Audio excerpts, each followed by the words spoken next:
ओम श्री वेद पुरुषाय नमः। नमस्कार। आज है क्लास नंबर 30। तो आरंभ करते हैं आज की कक्षा। वही हमारी भगवद गीता जी और शंकराचार्य जी का भाष्य। ओम श्री सीतारामचंद्राभ्याम नमः। नमो गुरुभ्यः।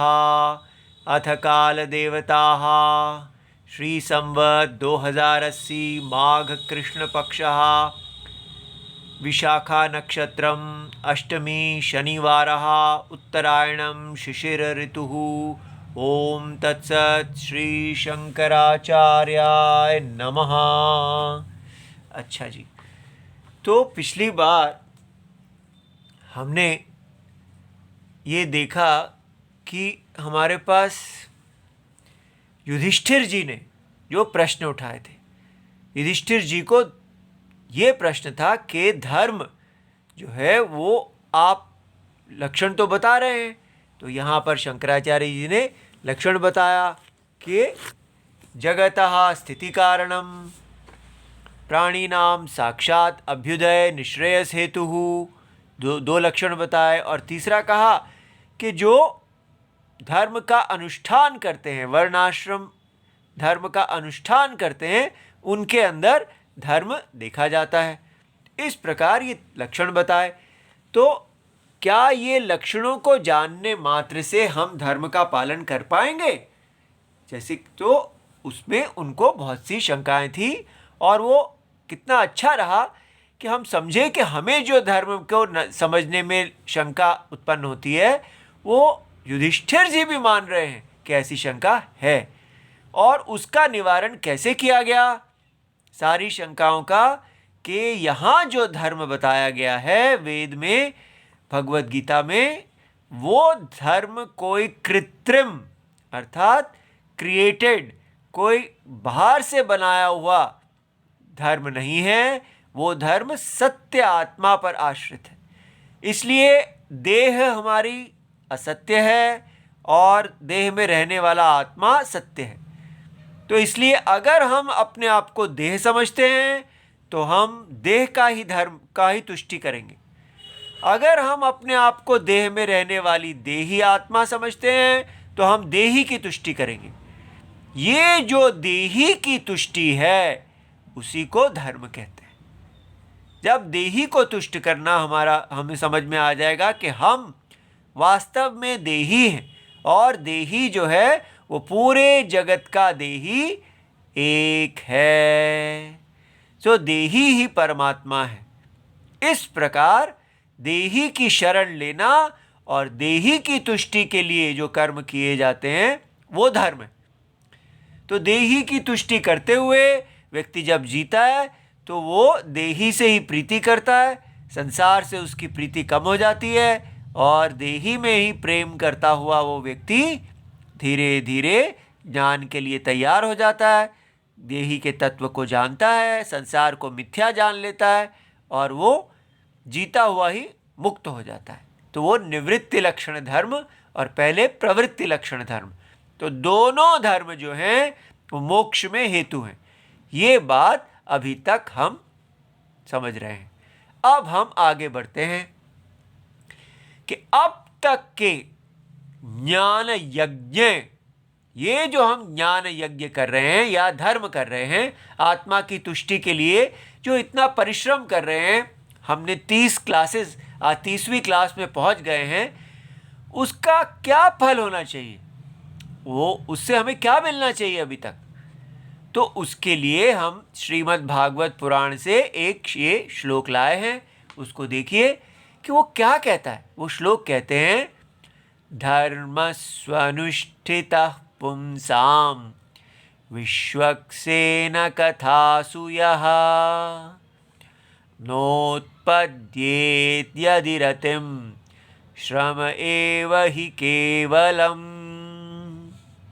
देखो, धर्म का ठीक ठाक अनुष्ठान करने पर, धर्मः स्वनिष्ठितः, भी यदि मनुष्य के हृदय में भगवान की कथा के प्रति रति प्रेम उदय ना हो तो वह केवल श्रम मात्र है, अर्थात विफल प्रयत्न है।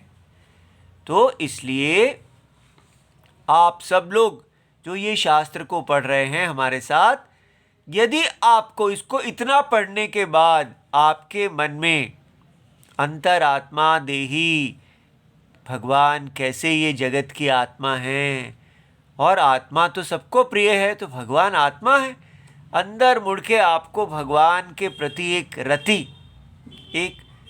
रति होता है जिसमें आप रमन करते हैं।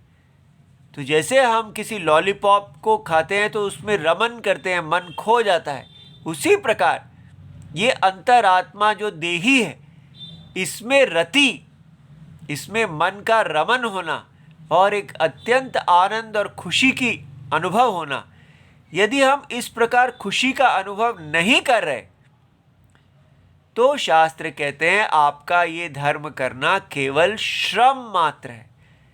आप केवल परिश्रम कर रहे हैं लेकिन उसका कोई फल नहीं आ रहा। तो इसलिए धर्म का यहाँ लक्षण, दूसरा एक लक्षण बना कि धर्म वह है जिसका ठीक ठीक अनुष्ठान हृदय में भगवान के प्रति रति उत्पन्न करता है। इसलिए ये जो हम पढ़ रहे हैं इससे हमारा अभी तक हमारी रति का साधन था, मन को सुख देने का साधन था, जगत का कंजम्पशन, जगत का भोग। लेकिन इसको पढ़ने के बाद आपके अंदर अंतरात्मा में, अंतरात्मा अर्थात देही, जैसे ही आप अपने देही आत्मा की तरफ देखेंगे तो आपको बहुत अच्छा लगना चाहिए कि ये देही आत्मा तो कोई, इसकी तो कोई सीमा नहीं है, ये सदा साक्षी है और दुख आता है सुख जाता है, दुख आए सुख जाए, लेकिन आत्मा शांत रहती है। तो अंतरात्मा ही भगवान, शांत भगवान आत्मा है, परमात्मा है। इस प्रकार अंतरात्मा में रमन करना, ये रति हमें धर्म का फल है। जो व्यक्ति अंतरात्मा की आज्ञा करेगा, अंतरात्मा को तुष्ट करेगा, उसको अंतरात्मा प्यार करेगी। अंतरात्मा ये एक साइडेड प्यार नहीं है कि मैं किसी से प्यार करता हूँ उसके पीछे भाग रहा हूँ। हम भगवान के प्रति प्यार करते हैं और भगवान के पीछे भाग रहे हैं, ऐसा नहीं है। भगवान भी हमसे प्यार करते हैं। अंतरात्मा जो है वो भी अपने देखती है कि ये सारा जगत मेरा ही रूप है, इसलिए अंतरात्मा सब जीवों को अपना ही रूप समझती है। और सब जीव जो हैं जब मुड़ के अंतरात्मा को अपना समझने लगते हैं तो ये दो तरफा का प्रेम हो जाता है। ठीक है कि अंतरात्मा जीव से एक होना चाहती है और जीव अंतरात्मा से एक होना चाहता है। तो इसलिए भगवान और जीव का प्रेम, ये प्रेम अगर आपके अंदर नहीं जाग रहा, आपको रस का अनुभव नहीं हो रहा, तो इसका मतलब हम ठीक प्रकार से नहीं पढ़ रहे। ये बहुत बड़ा पॉइंट है। तो इसलिए आपको इस, जैसे फिजिक्स पढ़ते हैं, केमिस्ट्री पढ़ते हैं, तो हमारे अंदर कोई भी रति नहीं जागती है।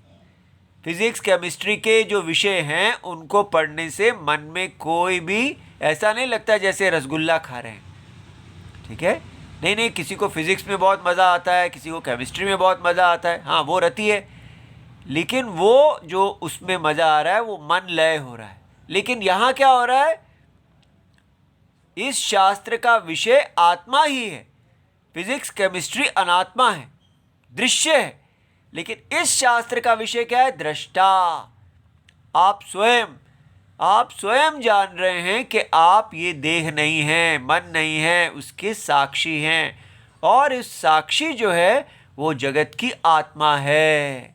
इस प्रकार आपको अनुभव में एक उपरति शांति आनी चाहिए, रति आनी चाहिए, सदा अंतरात्मा का ही, बस जैसे ही अंतरात्मा का ध्यान किया, सुख हो और दुख हो उससे कोई फर्क नहीं पड़ेगा।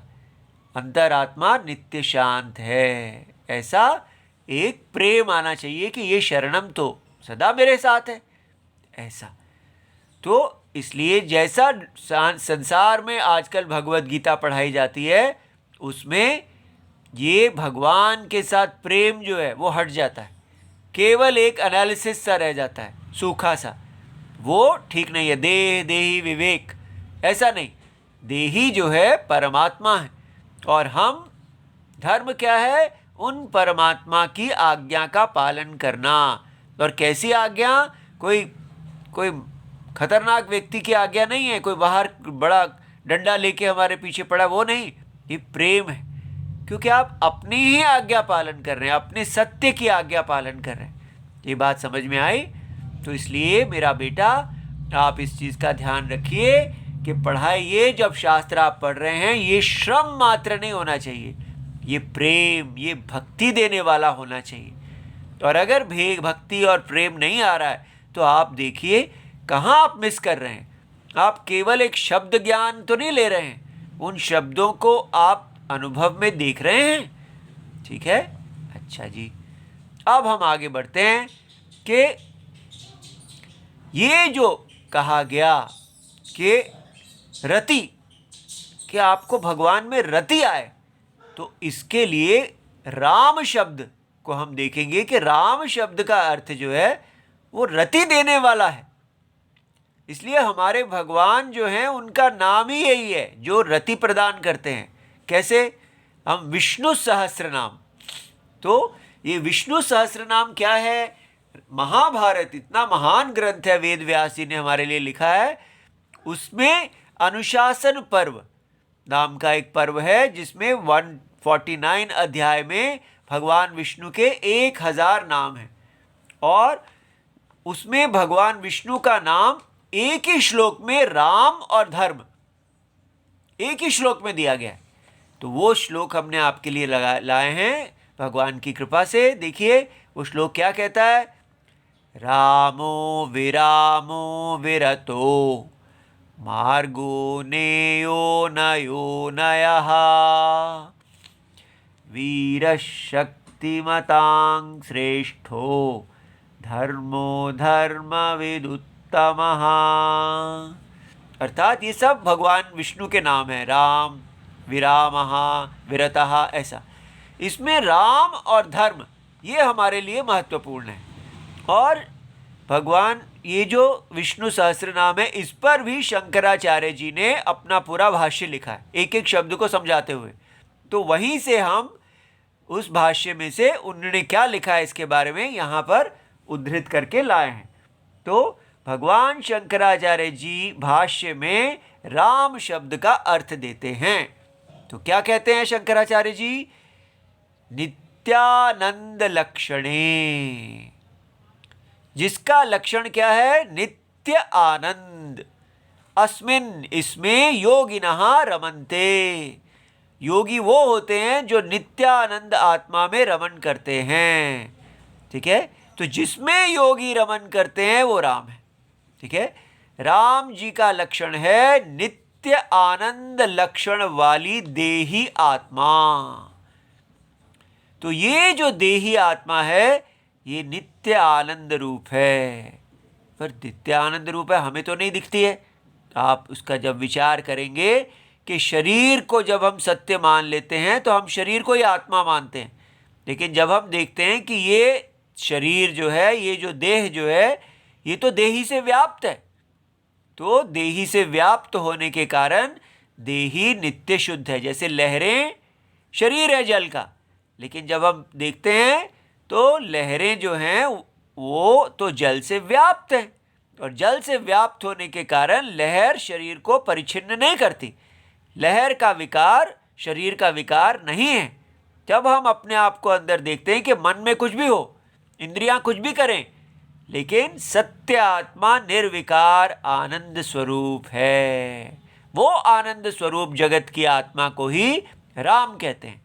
तो राम जी का लक्षण है नित्य आनंद लक्षण वाली देही आत्मा। इस देही आत्मा में योगी जन रमण करते हैं, इसलिए भगवान का नाम राम है। ठीक है। तो इसका मतलब क्या केवल योगी जन ही राम जी में रमण करते हैं? योगी कौन है? योग, जो ये भगवत गीता वेद अर्थ को जानते हैं, उनको योगी कहा है। कि जिनके चक्षु खुले हैं वो जानते हैं कि देही ही जो है वो इस देह के पूरे जगत के स्वामी राम हैं। तो इसलिए अब योगी ही क्या रमण करते हैं, बाकी नहीं करते? नहीं, हाँ, बाकी जो हैं सब लोग वो भोगी हैं।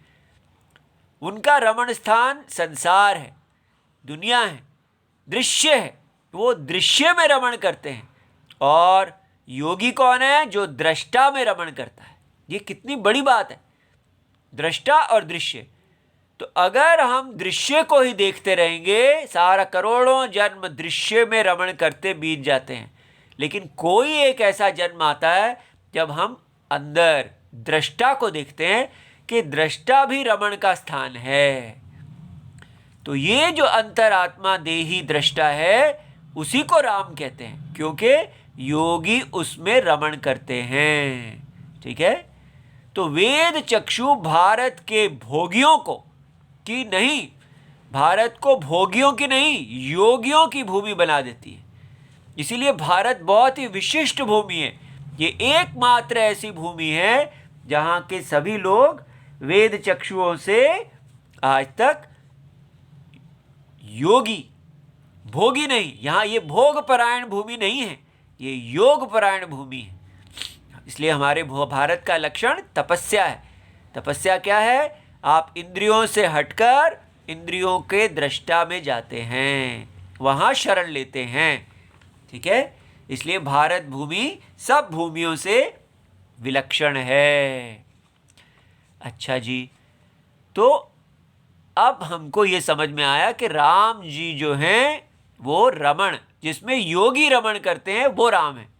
तो ये जो श्लोक जिसके आधार पे शंकराचार्य जी ने ये अर्थ दिया, वो कहाँ से आया? तो वो कहते हैं रमन्ते योगिनो यस्मिन् नित्यानंदे चिदात्मनि। ये पद्म पुराण में ऐसा श्लोक राम जी के बारे में दिया गया है।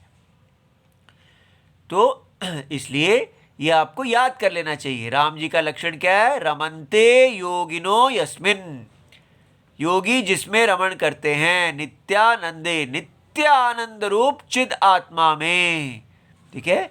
जिस नित्यानंद स्वरूप चिद आत्मा में, चिद माने चेतन आत्मा में योगी जन रमण करते हैं, वह पर ब्रह्म राम इस पद से कहा जाता है। अब ये बात को बहुत अच्छी तरह समझना है। पर ब्रह्म अर्थात राम जी जो हैं, अभी हमने देखा था कि नारायण परो व्यक्तात्, ये यहाँ पर जब हमने इधर हम देख रहे थे नारायण परः अव्यक्तात्, नारायण अव्यक्त से पर हैं। ये हमारा भगवत गीता का भाष्य का श्लोक। तो पर जो उनका पर रूप है, निर्गुण रूप है, अर्थात परम सत्य रूप जो है, वहाँ उनको नारायण कहा गया है। और बाकी सब तीन उनके शरीर हैं, माया शरीर, जागृत, स्वप्न और सुषुप्ति। उन तीनों शरीरों को धारण करने वाला जो नित्य चिद रूप चेतन रूप आत्मा है, वो नारायण पर ब्रह्म है, पर है। तो पर रूप जो उनका है, उसको यहाँ राम कहा गया है। इसलिए बात समझ में आ गई कि भगवान के हमेशा दो निर्देश होंगे, एक उनका सत्य निर्देश और दूसरा निर्देश होगा जब वो असत्य उपाधि को, रोल को धारण करते हैं। ठीक है। तो अब हमको ये पहला वाला जो निर्देश मिला, ये पर है। वो क्या है? जिसमें योगी रमनते हैं, अंतर अर्थात देही। और दूसरा आप देखते हैं, अब राम शब्द का अवतार अर्थ, देह की दृष्टि से अर्थ, माने जिस देह को उन्होंने धारण किया अवतार दशा में, उससे क्या अर्थ बनता है? तो शंकराचार्य जी कहते हैं स्वेच्छया रमणीयम वपुहु वहन वा दाशरथी रामः, अर्थात स्वे अथवा अपनी ही इच्छा से रमणीय, ऐसा वो रूप धारण करते हैं जो बहुत रमण है, जिसके अंदर सब रम जाते हैं। तो आजकल हमने देखा है राम जी की जो मूर्ति बनाई गई है अयोध्या जी में, वो उसको देखते ही मन उसमें खो जाता है। तो भगवान का रूप जो है बहुत रमणीय है, उसमें सब रमण करते हैं। तो इसलिए अपनी ही इच्छा से रमणीय शरीर धारण करने वाले दशरथ के पुत्र ही राम हैं। तो आपको समझ में आ गया दो राम शब्द के दो अर्थ। एक है परम सत्य, जो सारे जगत की उपाधि को धारण करते हैं, लेकिन फिर भी निर्लेप शुद्ध साक्षी आत्मा रहने से वो नित्य आनंद रूप चिद रूप है, चेतन रूप, केवल चेतना। ठीक है, इस चेतना में ही हमें रमण करना चाहिए। और दूसरा है जब वही चेतना, वही चिद्रूप आत्मा एक अपने ही इच्छा से, अर्थात राम जी का जो शरीर है वो कर्म के फल से नहीं बनता, राम जी कोई जीव नहीं है। तो जीवों के जो हमारे शरीर हैं वो पूर्व जन्म के कर्मों से बनते हैं, लेकिन जो अवतार का शरीर होता है वो पूर्व जन्म के कर्मों से नहीं बनता, क्योंकि भगवान का कोई पूर्व जन्म का कर्म नहीं है। ठीक है, वो अकर्ता है सदा। तो वो केवल जो धर्म शरीर धारण करते हैं वो केवल धर्म की रक्षा के लिए। लेकिन अब क्वेश्चन आया कि उनके अंदर इच्छा कहाँ से आ जाती है? तो भगवान तो सत्य हैं, तो सत्य ने जब असत्य को धारण किया, बस वो असत्य, सत्य का असत्य को धारण करने को ही इच्छा कहते हैं। कि जो उन्होंने असत्य धारण किया हुआ उसी के अंदर ये है कि अधर्म भी है उसके अंदर, और धर्म को स्थापना करने वाले ईश्वर भी हैं। ये पॉइंट थोड़ा मुश्किल है समझना है कि ईश्वर वास्तव में कोई इच्छा नहीं करते, क्योंकि सत्य क्या इच्छा करेगा? सत्य में तो कोई इच्छा नहीं है। इच्छा तो तब है जब आप शरीर धारण करते हैं, शरीर के साथ मन है तो इच्छा जुड़ी हुई है। इसलिए वो नित्य निर्गुण स्वरूप भगवान जब जगत कारण को धारण करते हैं, कैसे? अज्ञान दृष्टि से। तो अज्ञान दृष्टि से उनमें कारणत्व आता है, और वो कारणत्व में वो इच्छा, उसको इच्छा कहते हैं कि आप इस जगत को धारण किया, इस जगत के ईश्वर हो गए और इस जगत के धर्म का संस्थापक हो गए। ठीक है, ये बात समझनी है कि भगवान वास्तव में उनमें वो अकर्ता होते हुए जगत को करते हैं। ठीक है, तो इसलिए उनका जो रमण योग्य वपु है वो इसलिए, और राम जी का इसलिए उनको राम कहा। तो राम की शरीर रमण योग्य है इसलिए उनको राम कहते हैं, ये अवतार दशा में।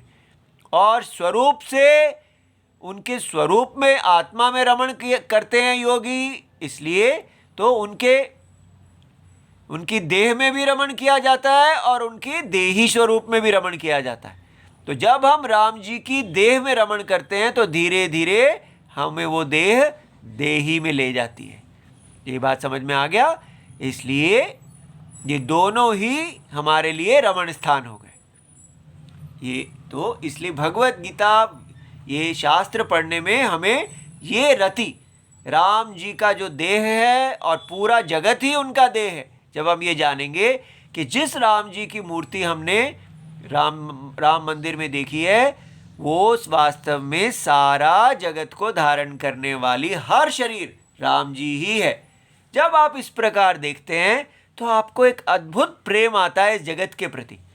अपने परिवार वाले भी नहीं तो व्यक्ति को एक गुस्सा रहता है, ये मेरी बात नहीं मानता, वो नहीं मानता। जब हम देखते हैं अरे स्वयं मैं भी राम जी हूँ और मेरे घर में मेरे परिवार वाले भी सब राम जी हैं, मेरे मित्र भी राम जी हैं, मेरे शत्रु भी राम जी हैं, ये पेड़ पक्षी पौधे इत्यादि सब एक नारायण का ही रूप हैं।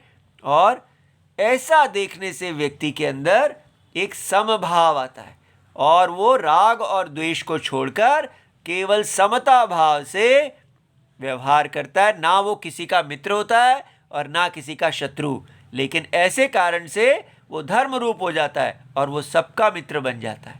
ठीक है, तो ये शास्त्र बहुत ही सुंदर व्यक्तित्व को जन्म देने वाला है।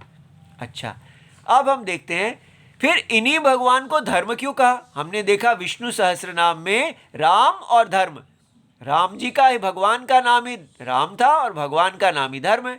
तो धर्म क्यों कहा? अब हम देखते हैं। तो इसको भी शंकराचार्य जी बता रहे हैं, सर्वभूतानां धारणात् धर्मः, क्योंकि ये ही देही आत्मा, सत्य आत्मा समस्त भूतों को, जीवों को देही आत्मा रूप से धारण करने के कारण भगवान धर्म नाम वाले हैं। ये बात समझ में आ गई कि भगवान को धर्म क्यों कहा? क्योंकि वो धारण करते हैं, सत्य असत्य देहों को धारण करते हैं और देहों में प्रविष्ट हैं। तो इस संसार का सदरूप, इसमें जो सत्ता है वो भगवान के कारण है। जैसे सर्प प्रतीति में सत्ता रस्सी के कारण होती है, तो रस्सी सर्प प्रतीति को धारण करती है, इसलिए रस्सी को हम धर्म कहेंगे। सर्वभूतानां धारणात्, ये जो धर्म है, इस धर्म को निवृत्ति लक्षण धर्म कहते हैं। क्यों? क्योंकि इस धर्म से आप जब भगवान को जानते हैं तो आप समझ जाते हैं कि ये जगत मिथ्या है और उनका आत्मा सत्य है। तो इससे व्यक्ति को कर्म से निवृत्ति होती है। ये सेकंड स्टेप है। फर्स्ट स्टेप क्या है? पहले क्या आता है ये देखिए। किंतु अब प्रवृत्ति लक्षण को धर्म को कहा जाता है। प्रवृत्ति लक्षण धर्म क्या है? ये धर्मस्तु तद विधि। ये अमर कोश नाम की एक पुस्तक है जिसमें सारे संस्कृत के शब्दों के अर्थ दिए हुए हैं। तो धीरे धीरे आपको ये पुस्तकों का परिचय हो जाएगा। इसमें कहा है कि धर्म क्या है? वेद के द्वारा विधान किए जाने वाले यज्ञ आदि, ठीक है, जो भी विधि है, तो वो सब धर्म है। इस परिभाषा से वेद का धर्म में प्रमाण कहा जाता है। तो जो भी ये आपको करना है, ये आपको नहीं करना है, कैसे करना है, नहीं करना, ये सब जो बातें कही जाती हैं वो धर्म है। तो इसलिए ये धर्म कौन सा हुआ? ये प्रवृत्ति लक्षण है कि आप ये कर्म करते हैं और इसका ये फल है। तो ये जो भगवान को धर्म कहा वो निवृत्ति लक्षण धर्म है। लेकिन ये जो धर्म कहा गया, इस धर्म को भगवान धारण करते हैं, ठीक है। तो इसलिए जिसको धारण किया वो भी धर्म है, जो धारण करने वाला है वो भी धर्म है। ये बात समझ में आई? सत्य धर्म है क्योंकि वो असत्य को धारण करते हैं, और असत्य धर्म रूप है, यज्ञ रूप है, ठीक है। तो ये संसार जो असत्य है इसमें एक धर्म है, वो धर्म जो है वो वेदोक्त है, वो धर्म यज्ञ रूप है। हम सबको अपना अपना यज्ञ करना है। इसलिए धरती लोकान, ये जो महायज्ञ है ये सारे लोकों को धारण करता है। जो इन सभी लोकों को धारण करता है, जिसके आधार पर हमें अनेक विविध देह प्राप्ति होती है, ठीक है, उसको धर्म कहते हैं। ये बात आपको समझ में आ गई कि इसलिए ये असत्य जगत में धर्म है। तो इसलिए ध्रियते वा जनैहि, जो सभी जनों के द्वारा धारण किया जाता है वह धर्म है। इस प्रकार हमने अनेक के धर्म को देखा। जो लोगों के द्वारा धारण किया जाता है वो प्रवृत्ति लक्षण है, और जो सारे इस धर्म को धारण करता है वो निवृत्ति लक्षण है, भगवान। तो ये आपको दोनों धर्म की परिभाषाएं समझ में आई कि जगत को धारण करने वाले सत्य भी निवृत्ति लक्षण धर्म है, और जगत भी धर्म रूप है, यज्ञ रूप है, ठीक है। ये यज्ञ रूप धर्म जो है ये वेदोक्त है। इस प्रकार धर्म को कभी भी रिलीजन आपको नहीं कहना है। तो हमारा लोग जब तक ये ना बताया जाए, हमारा स्वभाव होता है कि हम रिलीजन में चले जाते हैं, विश्वास में चले जाते हैं कि धर्म तो केवल विश्वास मात्र है बस। लेकिन ऐसा नहीं है, धर्म देही पर आश्रित है, ठीक है। चलो अब यहीं पर समाप्त करते हैं। आप हिम्मत से, मेहनत से और प्रेम से, जितना आप भगवान से प्रेम करेंगे, शरणागति होगी, उतना ही आप शुद्ध होंगे और आपको गति प्राप्त होगी। इति सर्वम शिवम। WhatsApp number 8577055977। स्वामी नित्यानंद सरस्वती जी। जय जय सीताराम।